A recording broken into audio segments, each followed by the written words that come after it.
कैसे हैं मेरे प्रिय छात्र छात्र, आई होप के आप लोग अच्छे होंगे। आपकी जो स्टडी चल रही है काफी अच्छी चल रही है। तो आज किस क्लास में लेकर आए हैं क्लास 12th के बायोलॉजी के मोस्ट इंपोर्टेंट ऑब्जेक्टिव क्वेश्चन जो आपके फाइनल परीक्षा के लिए काफी इंपोर्टेंट है। तो आप लोग वीडियो को थोड़ा सा भी स्किप मत कीजिएगा और वीडियो में अंत तक बने रहिएगा। और आप मेरे चैनल को अभी तक सब्सक्राइब नहीं किया तो फटाफट कर लीजिए, क्योंकि जब भी मैं वीडियो अपलोड करूंगा आपके पास नोटिफिकेशन तुरंत पहुंच जाए। तो आज का जो क्लास होने वाला है काफी इंपोर्टेंट होने वाला है, क्योंकि आज के क्लास में उस टाइप से उस लेवल का क्वेश्चन उठाए गए हैं जिस लेवल से बिहार बोर्ड अपना बिहार बोर्ड में क्या कर रहा है, परिचय लहरा रहा है। ठीक है ना।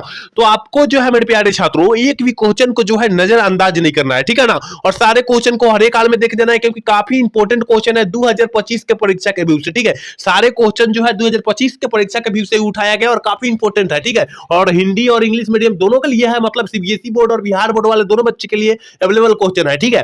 तो आपको जो है एक भी क्वेश्चन को जो है नजरअंदाज नहीं करना है। देखिए थोड़ी सी मेहनत कीजिए बाबू, क्योंकि देख लीजिए यहाँ पर जो है काफी परीक्षा जो है काफी नजदीकी आ चुकी है, जिसके कारण आप लोगों का मेहनत करना अति आवश्यक है। देखिए मेहनत कीजिएगा तभी आपका रिजल्ट अच्छा से बनेगा। ठीक है ना। तो मेहनत करना अति आवश्यक है आपके लिए। ठीक है। तो देखिए आपको जो है अभी ज्यादा करके मोबाइल चलाना नहीं है। ठीक है। ज्यादा करके मोबाइल नहीं चलाना है, क्योंकि जैसे जैसे परीक्षा की नजदीकी आती है, डेट आता है नजदीक, वैसे वैसे मोबाइल चलाने का बहुत मन करता है, सोने का बहुत मन करता है। कोई बात व्यक्ति कर रहा है उसका बात गेन करने का यानी सुनने का बहुत मन करता है। अभी देखिए वो क्या होता है ना, अभी जो होता है सारा ठे दिमाग चला जाता है, छिटा जाता है, क्या करे क्या नहीं करे। तो वो सबके झंझट में नहीं पड़ना है, ज्यादा करके मोबाइल नहीं चलाना है बाबू, क्योंकि ज्यादा करके व्यक्ति आजकल सोशल मीडिया का इस्तेमाल करे। सोशल मीडिया से भी दूर रहिए, 3 माह मात्र 3 माह दूर रहिए, उसके बाद फिर आप लोग रहिएगा 2 माह। ठीक है ना। तो आप लोग सोशल मीडिया से दूर रहिए, अच्छे से अपना तैयारी कीजिए। ठीक है। और 1 नंबर क्वेश्चन की तरफ बढ़ते हैं। और 1 नंबर क्वेश्चन काफी इंपॉर्टेंट क्वेश्चन है। देखिए कह रहा है ना, मुकुलन द्वारा जनन किसमें होता है। मुकुलन द्वारा जो जनन होता है वो किसमें होता है। 1 का ऑप्शन फटाफट बतला दीजिए मेरे प्यारे छात्रों, क्या हो जाएगा। देखिए ऑप्शन ए करे कि ईस्ट में होता है, ऑप्शन बी करे पैरामीशियम में होता है, ऑप्शन सी करे पेनिसिलियम में होता है, ऑप्शन डी करे इनमें से सभी। तो देखिए ये अगर मुकुलन द्वारा कहेगा कि जनन जो होता है किसमें होता है, याद तो करिएगा कि ऑप्शन जो हो जाएगा ये हो जाएगा, ईस्ट में होता है। मुकुलन द्वारा जो प्रजनन होता है वो किसमें होता है, ईस्ट में होता है। याद रखिएगा ऑप्शन ए हो जाएगा। यहां पर अपना सीबीएसई बोर्ड वाले क्वेश्चन देख सकते हैं। ठीक है ना। क्योंकि इंग्लिश और हिंदी हम दोनों पढ़ाएंगे तो काफी ज्यादा टाइम बन जाएगा। ठीक है ना। 70 क्वेश्चन पढ़ाने में यानी 1 घंटा 20 मिनट लग जाएगा पढ़ाने में। ठीक है ना। तो आप लोग थोड़ी सी अपना से ही देख सकते हैं। ठीक है ना। अब आप बोर्ड पर लेकर आएंगे वहां हम आपको क्लियर समझाएंगे, इंग्लिश और हिंदी दोनों का बात किया जाएगा। ठीक है। चलिए क्वेश्चन नंबर 2 की तरफ बढ़ते हैं। और 2 नंबर क्वेश्चन क्या करा, अरे द्विखंडन किसमें पाया जाता है। ये तो हम लोग 10 क्लास से ही पढ़ते आ रहे हैं कि बच्चा द्विखंडन जो पाया जाता है किसमें पाया जाता है। तो याद रखिएगा अमीबा और पैरामीशियम दोनों में पाया जाता है, इसलिए ऑप्शन जो हो जाएगा 2 का ऑप्शन सी कर देंगे। काफी इंपोर्टेंट क्वेश्चन है 2025 के परीक्षा के विषय। तो हमारा जो प्रयास रहेगा छोटा सा प्रयास रहेगा, और आपका भी एक छोटा सा प्रयास रहेगा, और छोटा सा प्रयास जो होगा हमारे लिए एक बड़ा प्रयास बन जाएगा। ठीक है ना। तो ऐसे ऐसे छोटे छोटे प्रयास करते रहेंगे, बड़ा प्रयास बनते रहेगा आप लोग भी। ठीक है। तो आपको जो है प्रयास करना है। चलिए क्वेश्चन नंबर 3 देखते हैं। और 3 नंबर को देखिए ना, क्वेश्चन करें अदरक में कायिक प्रबंधन जो होता है किसके द्वारा होता है, किसके द्वारा होता है। तो आपको पता होना चाहिए, लेकिन यहां पर काफी बच्चे गलत मारेंगे क्या आप, क्योंकि यहां पर जो होता है बल्ब द्वारा मार देंगे। तो प्याज में प्रबंधन जो होता है बल्ब द्वारा होता है। याद रखिएगा प्याज में जो प्रबंधन होता है वो बल्ब द्वारा होता है, लेकिन अदरक की बात करेगा तो राइजोम द्वारा होता है, राइजोम। ठीक है ना। ऑप्शन जो हो जाएगा ए हम लोग टिक कर देंगे, याद रखिएगा। ठीक है ना। चलिए क्वेश्चन नंबर 4 देखते हैं। और 4 नंबर क्वेश्चन है कि मानव युग्मकों में गुणसूत्र की संख्या जो होती है वो कितनी होती है। मानव युग्मकों की बात किया जा रहा है तो कितनी होती है, जल्दी से जो है 4 का ऑप्शन आप लोग टिक कर दीजिए, क्या हो जाएगा। तो 4 का ऑप्शन बी हम लोग नहीं टिक करेंगे। ठीक है ना। यहां पर मानव युग्मकों में गुणसूत्रों की संख्या की बात किया जा रहा है तो 46 मारेंगे, ऑप्शन जो हो जाएगा डी हम लोग टिक करेंगे। लेकिन जोरा के बात करता तब हम लोग क्या मारते, ऑप्शन बी मारते। ठीक है ना। जोरा का बात कहेगा तब, यहां काफी बच्चे का कंफ्यूजन हो जा रहा होगा, क्योंकि गाइड में टारगेट में दे दिया है केवल 23, तो गलत हो जाएगा ना भाई। यहां 23 जोरा मतलब 46 को होता है। यहां गुणसूत्र के पूरा संख्या की बात किया जा रहा है, तो संख्या का बात कितना हो जाएगा, दोनों को जोड़ देंगे 46 हो जाएगा। ठीक है ना। एक जोरा में 2 कितना होता है, 2 गुना होता है, याद रखिएगा। ठीक है। चलिए क्वेश्चन नंबर 5 देखते हैं। और 5 नंबर क्वेश्चन क्या करे कि अंड प्रजक प्राणी है, आपको पता होना चाहिए कि मुर्गी भी अंडा देती है, सांप भी अंडा देता है, और मगरमच्छ भी अंडा देता है, इसलिए ऑप्शन जो हो जाएगा हम लोग डी टिक कर देंगे। ठीक है ना। ऑप्शन डी टिक कर देंगे, याद रखिएगा। चलिए क्वेश्चन नंबर 6 की तरफ बढ़ते हैं। और 6 नंबर क्वेश्चन का श्रम युग्मक पाए जाते हैं। श्रम युग्मक जो होता है वो किसमें पाए जाता है, तो आपको पता होना चाहिए मेरे भाई कि श्रम युग्मक जो पाए जाते हैं कलेडोफोरा में पाए जाते हैं, ऑप्शन जो हो जाएगा डी हो जाएगा। ठीक है ना। एक बार सारे बच्चे क्लास को लाइक कर देंगे और चैनल को सब्सक्राइब कर लेंगे और अपने दोस्त के पास भी शेयर कर लेंगे, को भी क्लास का भरपूर लाभ उठा ले, ठीक है ना। आप शेयर करना ना तो भूलिएगा मेरे भाई, शेयर करना ना तो भूलिएगा, भले सब्सक्राइब करे या ना करे। देखिए वीडियो पसंद आएगा तब आप लोग कीजिएगा, ठीक है ना, वीडियो पसंद आएगा तब कीजिएगा, अगर नहीं करने का मन करे तो मत कीजिएगा। हम जबरदस्ती नहीं है, ठीक है ना। और लेकिन अपने दोस्त के पास शेयर जरूर कीजिएगा कि वो भी क्लास का लाभ उठा ले, ठीक है ना। दोस्त के पास शेयर करना ना तो भूलिएगा। चलिए क्वेश्चन नंबर 7 देखते हैं, और 7 नंबर क्वेश्चन क्या करा। पैरामीशियम किस प्रकार का द्विखंडन पाया जाता है। पैरामीशियम का जो होता है किस प्रकार का द्विखंडन जो पाया जाता है, जल्दी से जो है 7 का ऑप्शन आप लोग टिक कर दीजिए, क्या हो जाएगा। तो अनुपस्थ द्विखंडन पाया जाता है, याद रखिएगा। ऑप्शन जो हो जाएगा हम लोग भी टिक कर देंगे, ठीक है। चलिए क्वेश्चन नंबर 8 देखते हैं, और 8 नंबर क्वेश्चन कराएगा, निम्न में से कौन सा जो है उभयलिंगी प्राणी है। हम लोग 10 क्लास से ही मेरे प्यारे छात्रों पढ़ते आ रहे हैं कि उभयलिंगी प्राणी का जो उदाहरण होता है वो केचुआ होता है। ऑप्शन जो हो जाएगा डी हो जाएगा, केचुआ होता है ना उभयलिंगी, ठीक है ना। चलिए क्वेश्चन नंबर 9 कह रहे हैं कि वायु परागित सामान्यतः होते हैं। मतलब वायु परागित मतलब वायु में परागन जो होता है किसके द्वारा होता है, याद रखिएगा। कैसा होता है वो पूछने का मतलब है, क्वेश्चन का कहने का मतलब है वायु परागित जो होता है सामान्यतः कैसा होता है। तो याद रखिएगा मेरे भाई, छोटा और रंगहीन होता है। ऑप्शन जो हो जाएगा हम लोग ना बी टिक कर देंगे, 9 का ऑप्शन बी टिक कर देंगे। थोड़ी सी तबीयत डाउन होने के कारण थोड़ी सी आवाज में कोई त्रुटियां आ रही होगी तो आपको क्षमा कर देना है। आवाज से लेना देना नहीं, आपसे सिर्फ पढ़ाई से लेना देना है, ठीक है ना। पढ़ाई से लेना देना, थोड़ी सी आवाज में कठिनाइयां आ रही होगी, ठीक है। चलिए क्वेश्चन नंबर 10 देखते हैं, और 10 नंबर क्वेश्चन क्या करें। करे के करेला निम्न में से क्या है। करेला जो है क्या है, देखिए यहाँ काफी बच्चे गलत करेंगे, क्योंकि टारगेट से जो बच्चा पढ़ा होगा टारगेट में कम से कम 20% गलत देता है, ठीक है ना। क्वेश्चन 20% जो होता है गाइड वाला कोनो गलत देता है, ठीक है ना। तो यहाँ करेला जो होता है निम्न में से क्या है, तो एक कोशिकीय प्रोटीन मार देंगे काफी बच्चे, तो यहाँ गलत हो जाएगा। करेला जो होता है याद रखिएगा 10 का ऑप्शन हम लोग ना 10 का नहीं, एक कोशिकीय ही प्रोटीन होगा। ऑप्शन जो हो जाएगा डी हो जाएगा। यहाँ गाइड में से जीवाणु दिया है, ठीक है ना, जीवाणु दिया है, याद रखिएगा। गाइड में जीवाणु दिया है, और देखिए गाइड में जो दिया है यहाँ पर दिया है, सही दिया गया, ठीक है ना। ऑप्शन जो हो जाएगा डी हो जाएगा। चलिए 11 नंबर क्वेश्चन देखते हैं, और 11 नंबर क्वेश्चन कर रहा है कि स्त्री दल चक्र यानी पुष्प में बना होता है। स्त्री दल चक्र का मतलब होता है पुष्पों में क्या बना होता है, ठीक है ना। आपको पता होना चाहिए कि सिस्टगामा भी बना होता है, स्टाइल भी बना होता है, ओवरी भी बना होता है। इसलिए ऑप्शन जो हो जाएगा 11 का ऑप्शन हम लोग डी टिक कर देंगे मेरे प्यारे छात्रों। एक भी क्वेश्चन को जो है नजरअंदाज करने का कोशिश मत कीजिएगा हमारे भाई, क्योंकि देख लीजिए, मान लीजिए कि अगर कोई क्वेश्चन छोड़ रहे पढ़ रहे वही छोड़ दे रहे हैं, मान लीजिए को वही परीक्षा में आ गया, ठीक है ना, परीक्षा में आ गया, अगर यहाँ पर देखे होंगे तो वहां तो मारेंगे, अगर नहीं देखे होंगे स्किप वीडियो कर दिए होंगे वहां पर, तो वहां पछताना पड़ जाएगा, पछता कर बाद में गलत मरना पड़ जाएगा, वहां कंफ्यूजन आ जाएगा। क्योंकि वहां से हम ध्यान से नहीं देखे, क्योंकि स्किप करके देखे, भगा कर देखे हम लोग क्लास को, तो आपको क्लास को भगा कर नहीं देखना है, आराम आराम से देखना है, ठीक है ना। चलिए क्वेश्चन नंबर 12 की तरफ बढ़ते हैं, और 12 नंबर क्वेश्चन क्या कर रहा है। जब ज्यांग में स्त्री केसर एक दूसरे से जुड़े रहते हैं तो क्या कहलाते हैं मेरे भाई, जल्दी से जो है 12 का ऑप्शन बता दीजिए क्या हो जाएगा। तो याद रखिएगा युक्ता डंपी कहलाते हैं। ऑप्शन जो हो जाएगा हम लोग वी टिक कर देंगे। 12 का ऑप्शन जो हो जाएगा हम लोग वी टिक कर देंगे। याद रखिएगा कि एक भी क्वेश्चन का जो है हम लोग नजरअंदाज नहीं करें, एक भी क्वेश्चन को जो है गलत मत करें, ठीक है ना। मान लीजिए कि 70 क्वेश्चन है, 70 में 65 सही हो रहा है, इसका मतलब आपका जो है बायोलॉजी का जो क्वेश्चन है काफी इंपोर्टेंट से तैयारी हो रहा है, काफी मस्त तरीके से, काफी जबरदस्त तरीके से तैयारी हो रहा है, ठीक है ना। तो आपको जो है 70 में कम से कम 65 आपको जो है क्या करना है, कम से कम लाना है, ठीक है ना। चलिए क्वेश्चन नंबर 13 कह रहा है ना, भ्रूण कोश की सेंट्रल कोशिकाएं जो होती है कैसी होती है, ठीक है ना। भ्रूण कोश की जो सेंट्रल कोशिकाएं होती है मेरे भाई, वो होती है किस द्वितीयक केंद्रक होती है। ऑप्शन जो हो जाएगा 13 का ऑप्शन हम लोग वी टिक कर देंगे, ठीक है। चलिए क्वेश्चन नंबर 14 देखते हैं, और 14 नंबर क्वेश्चन करेंगे, निम्न में से किसका पुष्पासन जो होता है हम लोग खाते हैं। पुष्पासन जो होता है हम लोग किसका पुष्पासन जो होता है हम लोग खाते हैं। तो याद रखिएगा सेव का जो होता है पुष्पासन खाते हैं हम लोग। ऑप्शन जो हो जाएगा हम लोग वी टिक कर देंगे। देखिए एक बार सारे बच्चे क्लास को लाइक कर देंगे और चैनल को सब्सक्राइब कर लेंगे, ठीक है, सारे बच्चे के लिए बोला जा रहा है। चलिए क्वेश्चन नंबर 15 देखते हैं, कह रहा है ना, निम्न में से कौन नर युग्म से संयोजन कर भ्रूण कोश बनाता है। कौन जो होता है नर युग्म से संयोजन कर भ्रूण कोश बनाता है, तो हो जाता है द्वितीयक केंद्रक, ठीक है ना। ऑप्शन जो हो जाएगा हम लोग डी टिक कर देंगे। चलिए क्वेश्चन नंबर 16 की तरफ बढ़ते हैं, और 16 नंबर क्वेश्चन देखिए ना क्या कह रहा है कि आवृत बीजी पौधों में भ्रूण कोश के गुणसूत्रों की गुणसूत्रता जो होती है वो क्या होती है। आवृत बीजी की बात किया जाए तो 3n मार देंगे। 16 का ऑप्शन जो हो जाएगा हम लोग सी मारेंगे, ठीक है ना। 16 का ऑप्शन सी मारेंगे, याद रखिएगा।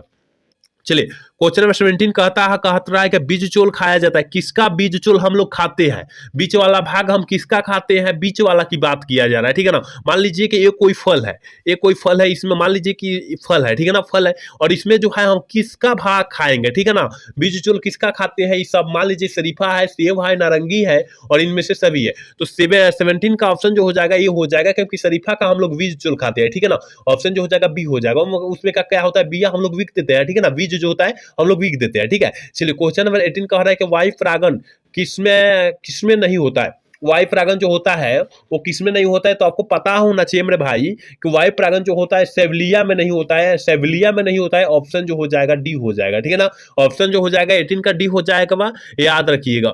आप लोग एक बार सारे बच्चे क्लास को लाइक कर देंगे और चैनल को सब्सक्राइब कर लेंगे। सारे बच्चे के लिए बोला जा रहा है, क्योंकि देखिए आपके लिए इतना मेहनत किया जा रहा है। मान लीजिए कि आप लोग क्लास को लाइक करेंगे, चैनल को सब्सक्राइब कर लेंगे, तो उससे देखकर हमें मोटिवेट मिलेगा कि बच्चे जो है हमारे क्लास से काफी अत्यधिक जुड़ रहे हैं, और हमें मोटिवेट मिल देगा, और मोटिवेट मिलेंगे तो हम और चाहेंगे कि और जबरदस्त तरीका से समझाने का प्रयास करेंगे, बताने का प्रयास करेंगे, तो और आपको जो है स्पष्ट रूप से क्लियर समझ में आएगा, ठीक है ना। मान लीजिए कि कोई आपको जो है, मान लीजिए काम के बदले पैसा मिलता है, तो काम करने में मन लगता है। मान लीजिए वैसे ही है हम लोगों को जो है इस तरह के टीचिंग करने में, मतलब पढ़ाने में, अगर लाइक सब्सक्राइब मिलता रहेगा ना, तो हम लोगों का क्या हो जाएगा, केवल सब्सक्राइब मिलता रहेगा या लाइक मिलता रहेगा, तो हम लोगों का मोटिवेट बढ़ता रहेगा कि बच्चों हमसे जो है लगाव कर रहे हैं, मतलब हमसे जुड़ रहे हैं, ठीक है ना।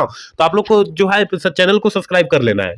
क्वेश्चन नंबर 19 कह रहा है ना, ग्राफियन फुटिका जो होता है किसमें पाया जाता है, ठीक है ना। ग्राफियन फुटिका जो होता है किसमें पाया जाता है, तो 19 का ऑप्शन जो हो जाएगा बी हो जाएगा, ठीक है ना। ऑप्शन बी को टिक कर देंगे। चलिए क्वेश्चन नंबर 20 देखते हैं। 20 नंबर क्वेश्चन करेंगे, गर्भाशय किससे संबंधित होता है। गर्भाशय जो होता है मादा जनन तंत्र से संबंधित होता है, ऑप्शन भी टिक कर देंगे। लेकिन वृषण कहे या शुक्राणु कहे, वो जो होता है नर जनन तंत्र से संबंधित होता है, ठीक है ना। लेकिन परीक्षा में बार बार यही पूछता है, ठीक है। चलिए क्वेश्चन नंबर 21 क्या करेंगे, ऋतुस्राव चक्र जो होता है किसमें पाया जाता है। ये 2023 में पूछा हुआ प्रश्न बिहार बोर्ड में, अगर आपके भाई बहन दिए होंगे परीक्षा तो जाकर वहां देख सकते हो उस पेपर में, ठीक है। तो ऋतुस्राव चक्र जो होता है किसमें पाया जाता है, तो याद रखिएगा मेरे भाई, इनमें से सभी में पाया जाता है, ठीक है ना। क्योंकि चिंपैंजी और बंदर जो है एक समय तो क्या करते थे, बंदर हुआ चिंपैंजीन जो है, बंदर जो है एक समय चिंपैंजीन हुआ करते थे, और चिंपैंजीन से ही मनुष्य का निर्माण हुआ था, याद रखिएगा, ठीक है। चलिए क्वेश्चन नंबर 22 कह रहा है ना, गैमेट का निर्माण जो को हम लोग क्या कहते हैं, गैमेट का निर्माण को गैमेटोजेनेसिस कहते हैं। ऑप्शन जो हो जाएगा ये हम लोग ठीक कर देंगे। चलिए क्वेश्चन नंबर 23 क्या कह रहा है कि शुक्राणु जनन तंत्र किसके द्वारा जो होता है नियंत्रण होता है, ठीक है ना। किसके द्वारा नियंत्रण होता है, तो याद रखिएगा 23 का ऑप्शन जो हो जाएगा हम लोग सी टिक कर देंगे, ठीक है ना, सी टिक कर देंगे, याद रखिएगा। चलिए क्वेश्चन नंबर 24 क्या कह रहा है मेरे भाई, देखिए कह रहा है ना, परिपक्व शुक्राणु के शीर्ष भाग एक पर एक टोफिनुमा संरचना जो पाई जाती है। मान लीजिए पर शुक्राणु का हुआ, ठीक है ना, शुक्राणु होगा, शुक्राणु का, और इसमें जो होता है मान लीजिए इस तरह हम शुक्राणु बना दिए, ठीक है ना, ये इस तरह शुक्राणु बना दिए, और इसके मुंह पर जो होता है टोफिनुमा संरचना को हम लोग क्या कहते हैं, इस तरह होता है, ठीक है ना, टोफिनुमा संरचना उभरा उभरा भाग होता है, तो उसको हम लोग क्या कहते हैं। तो जल्दी से जो है 24 का ऑप्शन बता दीजिए ना, क्या हो जाएगा, तो ऑप्शन जो हो जाएगा ये हो जाएगा एक्रोसोम, हम लोग कहते हैं उसे, ठीक है। चलिए क्वेश्चन नंबर 25 क्या कह रहा है, कह रहा है कि किस जनन परत से रक्त तथा परिवहन तंत्र का उद्भव होता है। याद रखिएगा मेरे भाई 25 का ऑप्शन बी हो जाएगा, मीजोडर्म से जो होता है उद्भव होता है, ठीक है ना। ऑप्शन बी हम लोग टिक कर देंगे। एक बार सारे बच्चे क्लास को लाइक कर देंगे और चैनल को सब्सक्राइब कर लेंगे, ठीक है ना, सारे बच्चे के लिए बोला जा रहा है। चलिए क्वेश्चन नंबर 26 क्या करेगा, मानव भ्रूण सुरक्षित रहता है। मानव भ्रूण जो होता है किससे सुरक्षित रहता है, तो याद रखिएगा 26 का ऑप्शन जो हो जाएगा बी हो जाएगा, एमनियोटिक गुहा से संबंधित रहता है, ठीक है। चलिए क्वेश्चन नंबर 27 क्या कह रहा है कि निम्नलिखित में से कौन जो भारी मात्रा में प्रोजेस्टेरोन हार्मोन जो होता है स्रावित करता है, ठीक है ना। यहाँ प्रोजेस्टेरोन दिया है लेकिन हार्मोन के हटा दिया है, तो हार्मोन भी होता है, ठीक है ना। प्रोजेस्टेरोन हार्मोन को स्रावित करता है, ठीक है। कौन होता है, तो याद रखिएगा 27 का ऑप्शन सी हो जाएगा, पित्तपिंड होता है, ठीक है ना। ऑप्शन सी हम लोग टिक कर देंगे। एक बार सारे बच्चे क्लास को लाइक कर देंगे और चैनल को सब्सक्राइब कर लेंगे, तो अपने दोस्त के पास भी शेयर कर देंगे, वो भी क्लास का लाभ उठाए, ठीक है। चलिए क्वेश्चन नंबर 28 क्या करेगा, 2001 की जनगणना के अनुसार भारत की जनसंख्या में वृद्धि जो थी क्या थी। याद रखिएगा लगभग जो थी 2 गुनी थी मेरे भाई। ऑप्शन जो हो जाएगा बी हो जाएगा, ठीक है। चलिए क्वेश्चन नंबर 29 देखते हैं, और 29 नंबर क्वेश्चन का कॉपर टी किसे रोकता है। देखिए कॉपर टी जो रोकता है, वो किससे रोकता है, तो आपको पता होना चाहिए, निषेचन को रोकता है। कॉपर टी एक प्रकार का निषेचन युक्ति है, ठीक है ना। चलिए क्वेश्चन नंबर 30 देखते हैं। 30 नंबर क्वेश्चन, जनसंख्या अधिक होने का क्या कारण रहता है। देखिए जनसंख्या अधिक होने का क्या कारण है, तो 30 का ऑप्शन क्या हो जाएगा, तो याद रखिएगा, देखिए आय में कमी हो जाएगी, आय मतलब क्या हो जाएगा, आय मतलब पैसा रुपया ये सब होता है ना, आमदनी, ठीक है ना। इसमें जो हो जाएगा कमी हो जाएगा पहल का नंबर बात। फिर इसमें क्या हो जाएगी, कमी घटती नजर आएगी क्या में, जमीन में। जमीन मतलब क्या होता है, भूमि, आप जिसमें आपका जो है फ्लैट है, मतलब यथी है, घर उर है आपका, तो उसमें जो है कमी आने लगेगी, ठीक है ना। और खनिज यानी खाने वाला चीज में जो हो जाएगा हम लोगों को कमी आएगी, इसका मतलब ऑप्शन डी हो जाएगा, ठीक है ना। ऑप्शन डी टिक कर देंगे 30 का। चलिए क्वेश्चन नंबर 31 करें कि निम्न में कौन यौन संचारित रोग है। हम काफी बार बतलाए हैं कि सिफिलिस जो होता है यौन संचारित रोग होता है, और गोनोरिया भी जो होता है एड्स कथी यौन संचारित रोग होता है, और हर्पिस भी होता है, और एड्स भी होता है, यौन संचारित रोग। तो यहाँ सिफिलिस दिया है तो ऑप्शन हम लोग डी मार देंगे, ठीक है। चलिए क्वेश्चन नंबर 32 देखते हैं। कार्य शरीर के बाहर होने वाले निषेचन को हम लोग क्या कहते हैं, इन विट्रो विषाणु कहते हैं। ऑप्शन जो हो जाएगा क्या करेंगे, ऑप्शन ए टिक कर देंगे 32 का, ठीक है। चलिए क्वेश्चन नंबर 33 देखते हैं, और 33 नंबर क्वेश्चन करके कैपेसिटेशन एक प्रक्रिया है जो होती है, क्या होती है, जल्दी से जो है 33 का ऑप्शन बतला दीजिए क्या हो जाएगा। वो माता जनन मार्ग होती है, ऑप्शन जो हो जाएगा हम लोग भी टिक कर देंगे, ठीक है। चलिए क्वेश्चन नंबर 34 क्या कह रहा है कि जननांग मस्सा किनके द्वारा फैलने वाला एसटीडी रोग होता है। जननांग मस्सा जो होता है वो किसके द्वारा फैलने वाला एसटीडी रोग होता है, तो याद रखिएगा पोपिलुमा विषाणु के द्वारा होने होता है, ठीक है ना। एक बार सारे बच्चे क्लास को लाइक कर देंगे और चैनल को सब्सक्राइब कर लेंगे सारे बच्चे। चलिए क्वेश्चन नंबर 35 कह रहा है ना, निम्न में से कौन अंतःगर्भाशयी युक्ति हार्मोन मोचक है। अंतःगर्भाशयी के बोला जा रहा है, तो ऑप्शन जो हो जाएगा LNG20 हो जाएगा। ऑप्शन जो हो जाएगा 35 का भी हम लोग टिक कर देंगे, ठीक है। 36 नंबर क्वेश्चन की तरफ बढ़ते हैं, और 36 नंबर क्वेश्चन कह रहा है कि पृथक्करण के सिद्धांत को और क्या किस नाम से जाना जाता है, मतलब और क्या कहते हैं, क्या कहते हैं, तो युग्मकों की शुद्धता का नियम कहते हैं। ऑप्शन जो हो जाएगा हम लोग सी टिक कर देंगे, ठीक है। आप लोग जो है मेरे भाई एक भी क्वेश्चन को जो है प्रयास कीजिएगा कि हम नजरअंदाज ना करें, ठीक है, एक भी क्वेश्चन का, क्योंकि सारा क्वेश्चन जो है बिहार वर्ष से रिलेटेड ही है सारा क्वेश्चन, ठीक है। तो इसलिए आपको प्रयास रहेगा कि क्या एक भी क्वेश्चन को जो है नजरअंदाज ना करें, ठीक है। चलिए क्वेश्चन में 37 का रहा है, मेंडल ने प्रतिपादित किया था। मेंडल ने क्या प्रतिपादित किया था, तो याद रखिएगा 37 का ऑप्शन जो हो जाएगा वो सी हो जाएगा। आनुवंशिकता का नियम का प्रतिपादित किया था, ऑप्शन जी हो जाएगा। ये जो होता है अपवाद निकल गया था मेंडल का, ठीक है। चलिए क्वेश्चन नंबर 38 क्या करें कि अर्जित गुणों के वंशागति का सिद्धांत किसके द्वारा दिया गया था। अर्जित गुणों के, ठीक है ना, अर्जित की बात की जाए तो कौन हो जाएगा, तो याद रखिएगा 38 का ऑप्शन जो हो जाएगा हम लोग भी टिक करेंगे, ठीक है ना, लेहमार्क द्वारा, ठीक है। चलिए क्वेश्चन नंबर 39 देखते हैं। कह रहे मेंडल ने चयन किया था, आपको पता होना चाहिए कि ग्रेगर जॉन मेंडल, मेंडल का पूरा नाम ग्रेगर जॉन मेंडल, तो कौन सा पौधा का चयन किया था, तो गार्डन मटर का ऑप्शन जो हो जाएगा डी हो जाएगा, ठीक है। चलिए क्वेश्चन नंबर 34 क्या कह रहा है, 40 कह रहा है। 40 नंबर को जो मेंडल के नियम का एक अपवाद है, हम बोले थे ना मेंडल का नियम को जो है एक सहलगनता का नियम है, ऑप्शन जो हो जाएगा सी हम लोग टिक कर देंगे। अभी बोले 3 से 4 क्वेश्चन पहले जाकर देखिएगा तो मिल जाएगा, ठीक है। चलिए क्वेश्चन नंबर 41 क्या कर रहा है, मानव रुधिर एवी वर्ग है, मानव रुधिर एवी वर्ग में क्या होता है। 41 का ऑप्शन क्या हो जाएगा, ऑप्शन बी हो जाएगा। एंटीबायोटिक अनुपस्थित रहता है, याद रखिएगा, ऑप्शन बी टिक कर देंगे, ठीक है। चलिए 42 नंबर क्वेश्चन कह रहा है कि युग मनुष्य में मात्रात्मक लक्षण का उदाहरण होता है। मनुष्य में मात्रात्मक लक्षण का जो उदाहरण होता है त्वचा का रंग होता है, ऑप्शन बी हम लोग टिक कर देंगे, ठीक है। 44 नंबर 43 नंबर क्वेश्चन कर रहे हैं कि एक जीन के विभिन्न रूपों को हम लोग क्या कहते हैं। एक जीन के विभिन्न रूपों को हम लोग कहते हैं युग्म विकल्पी कहते हैं। 43 का ऑप्शन बी हम लोग टिक कर देंगे, ठीक है। चलिए क्वेश्चन नंबर 44 क्या कर रहा है, करें निम्न में से कौन कथन असत्य, मतलब सत्य मतलब झूठ है, ठीक है ना। असत्य मतलब क्या होता है, झूठ होता है, ठीक है ना। असत्य मतलब झूठ होता है, तो कौन सा कथन जो होता है असत्य है मतलब झूठ है, तो 44 का ऑप्शन जो हो जाएगा डी हो जाएगा, ठीक है ना। ऑप्शन डी हम लोग टिक कर देंगे। चलिए क्वेश्चन नंबर 45 क्या कह रहा है कि एक जीन जोड़ा दूसरे जीन जोड़ा के प्रभाव को दबा देता है, इस घटना को हम लोग क्या कहते हैं। तो आपको पता होना चाहिए कि उस घटना को हम लोग एपिस्टेटिस कहते हैं, ऑप्शन जो हो जाएगा ये हम लोग टिक कर देंगे, ठीक है। चलिए क्वेश्चन नंबर 45 क्या कह रहा है कि मानव में एबीओ रक्त समूह का दर्शाता है, क्या दर्शाता है, मानव में एबीओ रक्त समूह जो दर्शाता है वो क्या दर्शाता है, तो 46 का ऑप्शन जो हो जाएगा ना हम लोग डी टिक कर देंगे, ठीक है ना। बहुअलील दर्शाता है और सह प्रभाविता भी दर्शाता है, ऑप्शन जो हो जाएगा डी हम लोग टिक कर देंगे। चलिए क्वेश्चन नंबर 47 क्या कह रहा है कि इनमें से कौन सा रक्त समूह सर्वाधिक देता है, मतलब कौन सा रक्त समूह है वो सबको जो है अपना खून दान कर सकता है, मतलब दान कर सकता है, तो वो एक एकलौता ग्रुप जो है क्या है, वो जो है सारे को अपना खून दान कर सकता है, ऑप्शन जो हो जाएगा डी हो जाएगा, ठीक है। 48 का नंबर क्वेश्चन देखिए ना क्या कर रहा है, विनिमय किस अवस्था की विशेषता है?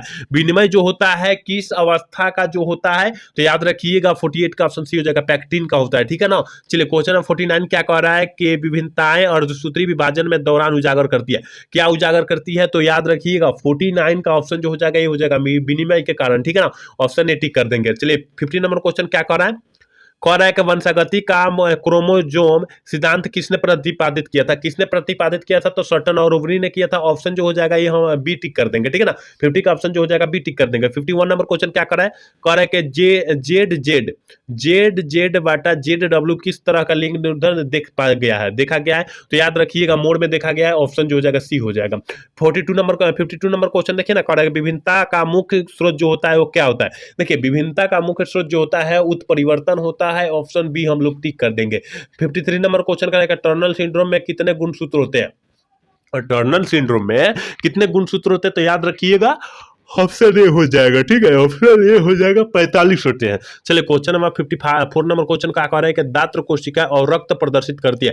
दात्र कोशिका क्या और रक्त प्रदर्शित करती है? तो 54 नंबर का ऑप्शन जो हो जाएगा डी हो जाएगा अपूर्ण प्रभाविता का नियम। इसका याद भी कर लीजिएगा क्योंकि 2024 में अब की बार पूछा भी था कि अपूर्ण प्रभाविता के नियम से आप लोग क्या समझते हैं, ठीक है ना। तो आप लोग समझ लीजिएगा, ठीक है। चलिए क्वेश्चन नंबर 55 नंबर क्वेश्चन का डीएनए अणु में साइटोसिन 18% है, तो एडेनिन की प्रतिशत जो हो जाएगी वो कितनी हो जाएगी? 32% हो जाएगी। ऑप्शन डी टिक कर देंगे, ठीक है।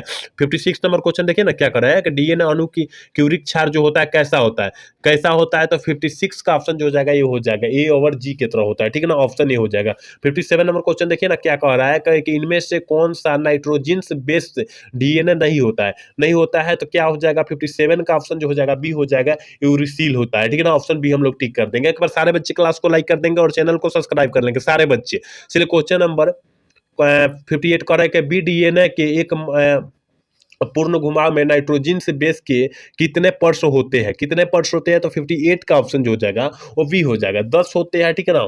लेकिन यहाँ पर जेड की बात करता तब हम लोग 20 मारते, जेड डीएनए, ठीक है ना। जेड डीएनए करता तब हम लोग यहाँ पर 20 मार देते, ठीक है। चलिए क्वेश्चन नंबर 59 क्या करें? डीएनए के पिरामिडिन में पाया जाता है। देखिए डीएनए के पिरामिडिन में क्या पाया जाता है? तो 59 का ऑप्शन जो हो जाएगा थाइमिन और साइटोसिन पाया जाता है। लेकिन आरएनए के पूछ देगा तब क्या मारेंगे? तो देख साइटोसिन और यूरेसिल मारेंगे, ठीक है ना, अगर आरएनए के पूछेगा तब। चलिए आज के क्लास के लास्ट क्वेश्चन है कि आरएनए से जो डीएनए बनता है उसे हम लोग क्या कहते हैं? उसे हम लोग मेरे भाई उसे हम लोग सी डीएनए कहते हैं। ऑप्शन डी टिक कर देंगे, ठीक है ना। तो यहाँ 60 क्वेश्चन काफी इंपोर्टेंट बतलाए हैं। उम्मीद करते हैं आप पूरा क्लास देखे होंगे तो समझ में आया होगा। अगर समझ में आया होगा तो चैनल को सब्सक्राइब और लाइक करना ना तो भूलिएगा। जय हिंद, जय भारत।